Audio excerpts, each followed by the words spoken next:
जान के बड़ा आश्चर्य भी होगा कि बाजार खुलने के बाद ठीक 17-18 मिनट बीत चुके हैं और आपका बिल्कुल पहला है। ओह! ओके। ओहो! आज तो आज मैं सुन रहा था कि हीरो-ज़ीरो में भी बहुत प्रॉब्लम हो रही थी। अरे प्रॉब्लम पूछो फिर मत आपको यार। नायिका देना पड़ा, हीरो की जगह भी हीरोइन देना पड़ा। एब्सोल्युटली ध्यान सब है जैन साहब को, जुड़ते भले लेट है लेकिन सुनते सब है। बताएं सर। Yes sir. देखिए मैंने इस हफ्ते सारे नए स्टॉक्स देने की बात की थी और ये स्टॉक वैसे ऐसा नहीं है कि मैं ही ढूंढ के लाया हूँ, बहुत हमारे दिग्गज पैनलिस्ट सब ने ही ये स्टॉक को दिया है।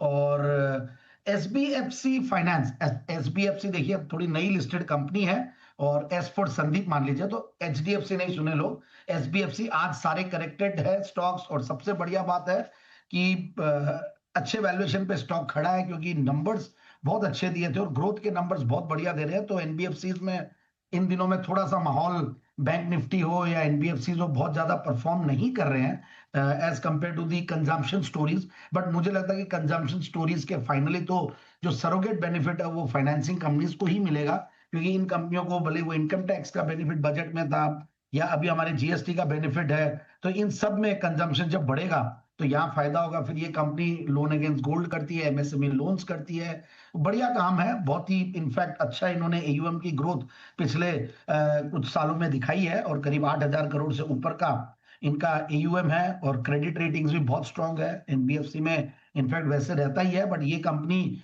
ने मैनेजमेंट की क्वालिटी भी मैंने देखी तो बहुत बढ़िया लगी। इनके कॉन कॉल पढ़ रहा था तो इनके जो जीएनपीएज हैं और क्रेडिट कॉस्ट है, इन सब में भी इन्होंने काफी कंट्रोल रखा है और आगे भी मुझे लगता है कि आने वाले दिनों में और बेहतर होगा, क्योंकि जिस तरीके से रेट कट्स हुई है तो इन कंपनियों को भी फायदा तो पहुंचेगा ही और जनरली इन लोग के थोड़े से मार्जिन हायर साइड में रहते हैं तो इनको वो बेनिफिट आगे दूसरी तरफ मिलता है। सो ओवरऑल मैनेजमेंट का जो टोन और आउटलुक था वो ऐसा लगता है कि काफी कॉन्फिडेंट है और आगे आने वाले दिनों में जिस तरीके से काफी सारे मेजर्स आरबीआई ने लिए, हमारे रेगुलेटर्स ने लिए हैं, बहुत बढ़िया पूरे इस सेक्टर के लिए कर रहे हैं, क्योंकि एनपीएस की, एसेट की, ये सब की क्वालिटी बढ़िया होती जा रही है।